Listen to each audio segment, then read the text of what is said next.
साथियों नमस्कार। मैं हूं डॉक्टर अखिलेश पांडे। पाठशाला नौकरी के हमारे इस यूट्यूब चैनल पर आप सबका बहुत बहुत स्वागत, वंदन, अभिनंदन है। साथियों, जैसा कि पिछले वीडियो में मैंने आपको सूचना दी थी कि टीजीटी पीजीटी की नई बम्पर भर्ती आने वाली है, तो आज के न्यूज पत्र समाचार पत्रों में कुछ इस प्रकार की सूचना है। आइए पहले उसे देख लेते हैं, फिर आगे की बात करते हैं। साथियों, आप देख रहे हैं कि दैनिक समाचार पत्र में आज छपा हुआ है कि ई अध्याचन पोर्टल इसी सप्ताह लाइव होने की उम्मीद है। आएंगी 24,000 भर्तियां। अशासकीय सहायता प्राप्त एडेड महाविद्यालयों एवं माध्यमिक विद्यालयों में शिक्षक भर्तियों के आवेदन के लिए उत्तर प्रदेश शिक्षा सेवा चयन आयोग का ई अध्याचन पोर्टल तैयार हो गया है। पोर्टल परीक्षण के बाद माध्यमिक शिक्षा निदेशालय एवं शिक्षा सेवा चयन आयोग की ओर से बताई गई कमियों को एनआईसी ने ठीक कर लिया है। आयोग के ई अध्याचन पोर्टल को इसी सप्ताह लाइव किए जाने की उम्मीद है। इसके बाद उच्च शिक्षा निदेशालय एवं माध्यमिक शिक्षा निदेशालय की ओर से शिक्षा सेवा चयन आयोग की मांग के अनुरूप सबसे पहले अध्याचन ऑनलाइन फीड किए जाएंगे। दोनों विभागों में 24,000 से ज्यादा पदों पर भर्ती के लिए अध्याचन भेजने की तैयारी कर ली है। इस सप्ताह पोर्टल के लाइव हो जाने की उम्मीद है। इसी के साथ संबंधित विभाग भर्ती के लिए ऑनलाइन अध्याचन भेज सकेंगे। अभी एडेड महाविद्यालयों में असिस्टेंट प्रोफेसर एवं प्राथमिक विद्यालयों में प्रशिक्षित स्नातक यानी टीजीटी, प्रवक्ता संवर्ग पीजीटी एवं प्रधानाचार्य, प्रधानाध्यापक एवं सहायक अध्यापक संबंध प्राइमरी के पदों का अध्याचन तैयार है। एडेड महाविद्यालयों में लगभग 950, प्राचार्य के लगभग 100, एडेड माध्यमिक विद्यालयों में प्रधानाचार्य के लगभग 1500, प्रधानाध्यापक के 1000, प्रवक्ता करीब 2700, सहायक अध्यापक लगभग 16,000 समथिंग। ज्यादा सहायक अध्यापक प्राइमरी के करीब मिलाकर कुल रिक्तियां लगभग 24,000 से ज्यादा देखने को मिलेगी, जिसका परीक्षा निदेशालय ने करा लिया। तो बहुत जल्द आपको इसके लिए आपको देखने को मिलेगा। आगे जो दूसरी सूचना है कि साथ ही साथ इसके अटल आवासीय विद्यालय और अल्पसंख्यक कॉलेज में शिक्षकों का विज्ञापन आना है, लेकिन अभी उसमें थोड़ा सा समय लगेगा, थोड़ा सा विलंब होगा उसमें। दूसरी सूचना साथियों, जो जूनियर एडेड की शिक्षक भर्ती चल रही है, उसमें कुछ मैंने पिछले वीडियो में बताया था कि उसमें प्रधानाध्यापक का जो पद था उसमें पीएससी कार्यालय से सत्यापन के लिए मांगा गया था। वो सत्यापन न होने की वजह से वो उलझनें बढ़ रही थी। लेकिन अब जो संस्कृत, अंग्रेजी और विषयों के जो सहायक अध्यापक है, उनमें भी कुछ अभिलेखों के जैसे आरक्षण और निवास प्रमाण पत्र की वजह से जो है अभ्यर्थियों में चिंता बढ़ गई है। उसका भी सूचना इसमें लिखा हुआ है कि अशासकीय सहायता प्राप्त जूनियर हाई स्कूल के वर्ष 2021 की प्रधानाध्यापक एवं सहायक अध्यापक भर्ती में कटाफ जारी होने के बाद अभिलेख संबंध में जारी निर्देश कई अभ्यर्थी चिंतित हो गए हैं। प्रधानाध्यापक पद के अभ्यर्थी वित्तविहीन विद्यालयों द्वारा पद का अनुमोदन नहीं लिए जाने के कारण बीएससी द्वारा अनुभव प्रमाण पत्र जारी नहीं किए जाने से परेशान है। ये सूचना तो हम आपको पहले दे चुके हैं, लेकिन इधर के बीच में जो लिखा है कि कुछ चयनित जो अभ्यर्थी हैं उनसे आरक्षण और निवास प्रमाण पत्र मार्च 2021 के पूर्व का निर्गत होना चाहिए, जबकि चयनित कई अभ्यर्थियों के यह दोनों अभिलेख आवेदन शुरू होने व समाप्त होने की तिथि के बीच में है। तो साथियों, ये बहुत बड़ी जो है सूचना है। इससे इसमें जो वैकेंसी चल रही है इसमें पूरे पद जो है भरे नहीं जाएंगे, इसमें पद खाली होने की पूरी उम्मीद है।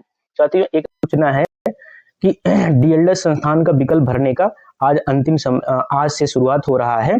इसमें आपको कॉलेज संस्थान जो अलॉट होंगे वो 15 जनवरी को होंगे, पहले चरण का। उसकी सूचना कुछ देख लेते हैं। आइए, प्राथमिक शिक्षक भर्ती के लिए अनिवार्य डिप्लोमा इन एलिमेंट्री एजुकेशन प्रशिक्षण 2025 में प्रवेश के लिए मेरिट के आधार पर छात्र छात्राओं को उनके विकल्प के क्रम में संस्थान आवंटित किए जाएंगे। आवंटित संस्थानों में अभ्यर्थी काउंसलिंग कराकर निर्धारित शुल्क जमा करके प्रवेश की प्रक्रिया पूर्ण करा सकेंगे।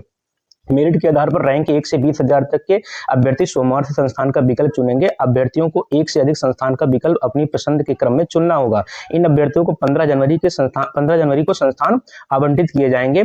साथ ही साथ अभ्यर्थियों को सलाह दी गई है कि वेबसाइट पर उपलब्ध दिशा निर्देश भली भांति पढ़कर काउंसलिंग प्रक्रिया में सम्मिलित हों, क्योंकि किसी भी स्थिति में शुल्क वापस नहीं किया जाए, क्योंकि 5-5 हजार के 2 शुल्क आपको शुरुआत में प्रवेश के समय जमा करना होगा। तो पहले चरण में जो 20,000 रैंक हैं उनको 15 जनवरी तक जो है आपको संस्थान अलॉट हो जाएंगे। साथियों, एक बड़ी सूचना है कि जो यूपी SSSC है, जो पेट करवाता है कॉमन उसकी कट ऑफ के लिए, उसके लिए मांग किया गया है। अभ्यर्थियों ने ज्ञापन दिया जनप्रतिनिधियों को, उसकी भी सूचना आज के समाचार पत्र में जगह स्थान मिला हुआ है।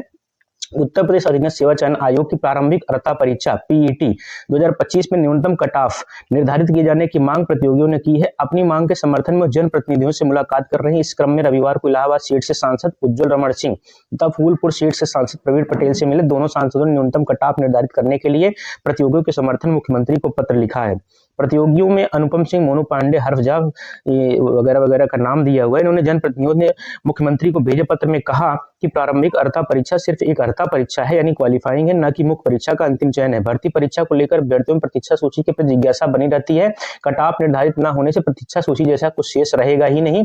जितने प्रतियोगी निर्धारित कट ऑफ से ऊपर रहेंगे वही भर्तियों को आवेदन करेंगे। ऐसे में पीटी के आधार पर होने वाली विभिन्न विभागों की भर्तियों में चयन के लिए अभ्यर्थियों को खुली प्रतिस्पर्धा का अवसर मिल सकेगा। यदि पीटी में न्यूनतम कट ऑफ निर्धारित कर दिया जाए तो अधिक अभ्यर्थियों के मुख्य परीक्षा में बैठने का अवसर प्राप्त होगा। साथियों, इसमें इसकी मांग लंबे समय से प्रतियोगी छात्र कर रहे हैं और जो कि वाजिब है, करना भी चाहिए, क्योंकि पूरे के पूरे बच्चों को आप जो है इस तरीके से डिलेमा में डालकर रखते हैं कि न्यूनतम कट ऑफ जारी रहे तो उनको पता रहे कि उनको आगे की तैयारी मेंस की करनी है या नहीं करनी है।